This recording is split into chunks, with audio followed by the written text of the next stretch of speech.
ബലാത്സംഗ പരാതിയിൽ പരാതിക്കാരിക്കെതിരെ ശക്തമായ കൂടുതൽ തെളിവുകളുമായി രാഹുൽ മങ്കൂട്ടത്തിൽ എം.എൽ.എ. പരാതിക്കാരിക്ക് ഈ കേസിൽ ദുരുദ്ദേശമുണ്ടെന്നും അവർ നൽകിയ വിവരങ്ങൾ തെറ്റാണെന്ന് സ്ഥാപിക്കുന്നതുമായ 3 പുതിയ തെളിവുകൾ കൂടിയാണ് കോടതിയിൽ എത്തിച്ചിട്ടുള്ളത്. ഇതിനു മുൻപേ 9ഓളം തെളിവുകൾ കൂടി കോടതിയിൽ നൽകിയാണ് രാഹുൽ യുവതിക്കെതിരെ പ്രതിരോധം നിർത്തത്. മുദ്രവെച്ച കവറിൽ 3 തെളിവുകൾ കൂടി കോടതിയിൽ സമർപ്പിച്ചിരിക്കുകയാണ്. കഴിഞ്ഞ ദിവസമാണ് രാഹുൽ മാങ്കൂട്ടത്തിൽ പരാതിക്കാരിക്കെതിരെ കൂടുതൽ തെളിവുകൾ കോടതിയിൽ ഹാജരാക്കിയത്. രാഹുലുമായി ബന്ധമുണ്ടായിരുന്നു എന്ന് പറയപ്പെടുന്ന സമയത്ത് പരാതിക്കാരി ഭർത്താവുമായി ഒന്നിച്ചുണ്ടായിരുന്നു എന്ന് തെളിയിക്കുന്ന ഫോട്ടോകളായിരുന്നു മുൻപ് തെളിവുകളായി സമർപ്പിച്ചിരുന്നത്. എന്നാൽ അതിനെ കുറച്ചുകൂടി ഊട്ടിയുറപ്പിക്കുന്ന അധികം ഫോട്ടോകൾ കൂടിയാണ് വീണ്ടും കോടതി സമക്ഷം എത്തിച്ചിരിക്കുന്നത്. മറ്റൊന്ന്, വാട്സപ്പിൽ നടത്തിയ ചാറ്റുകൾ സംബന്ധിച്ചുള്ള കൂടുതൽ തെളിവുകളാണ്. ചാറ്റിനെ സംബന്ധിച്ച ആധികാരികമായ തെളിവുകൾ മുൻപേ കോടതിയിൽ കൊടുത്തിരുന്നു. നൽകിയ തെളിവുകളെ ബലപ്പെടുത്തുന്ന ചാറ്റുകളുടെ അധിക വിവരങ്ങളാണ് ഇപ്പോൾ കോടതിയിൽ വീണ്ടും സമർപ്പിച്ചിരിക്കുന്നത്. മൊബൈലിന്റെ ഹാഷ് വാല്യൂ ഉൾപ്പെടെയുള്ള കാര്യങ്ങളാണ് ഇതിൽ ഉൾപ്പെട്ടിരിക്കുന്നത്. മൂന്നാമത്തെ തെളിവ് എന്നുള്ളത് ഫോൺ സംഭാഷണങ്ങളാണ്.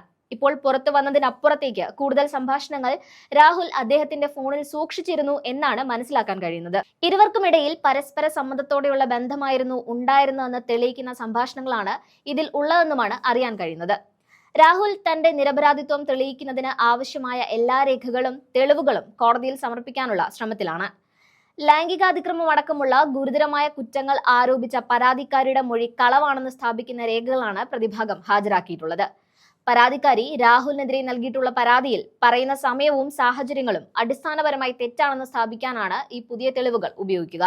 രാഹുൽ മാങ്കൂട്ടത്തിൽ ഒരു പ്രത്യേക സമയത്ത് പ്രത്യേക സ്ഥലത്ത് വെച്ച് ആക്രമിക്കപ്പെട്ടു എന്ന് പരാതിക്കാരി മൊഴി നൽകിയിട്ടുണ്ട്. എന്നാൽ ആ സമയത്ത് രാഹുൽ മാങ്കൂട്ടത്തിൽ അവിടെ ഉണ്ടായിരുന്നില്ലെന്ന് തെളിയിക്കുന്ന രേഖകളും പരാതിക്കാരിയുമായി ബന്ധപ്പെട്ട സംഭാഷണങ്ങളുടെയും ഇടപെടലുകളുടെയും രേഖകളുമാണ് പ്രതിഭാഗം കോടതിയിൽ സമർപ്പിച്ചിരിക്കുന്നത് എന്നാണ് സൂചന.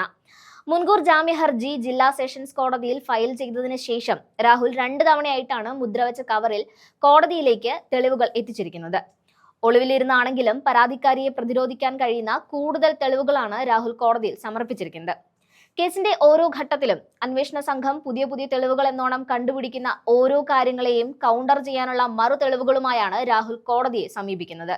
ഗർഭചിത്രം പരാതിക്കാരിയായ യുവതിയുടെ സ്വന്തം ഇഷ്ടപ്രകാരം ചെയ്തതാണെന്ന് തെളിയിക്കുന്ന സംഭാഷണങ്ങളും വാട്സ്ആപ്പ് ചാറ്റുകളുടെ സ്ക്രീൻഷോട്ടുകളും മറ്റുമാണ് ഇപ്പോൾ നൽകിയിരിക്കുന്ന തെളിവുകളിൽ ഉൾപ്പെട്ടിട്ടുള്ളത്.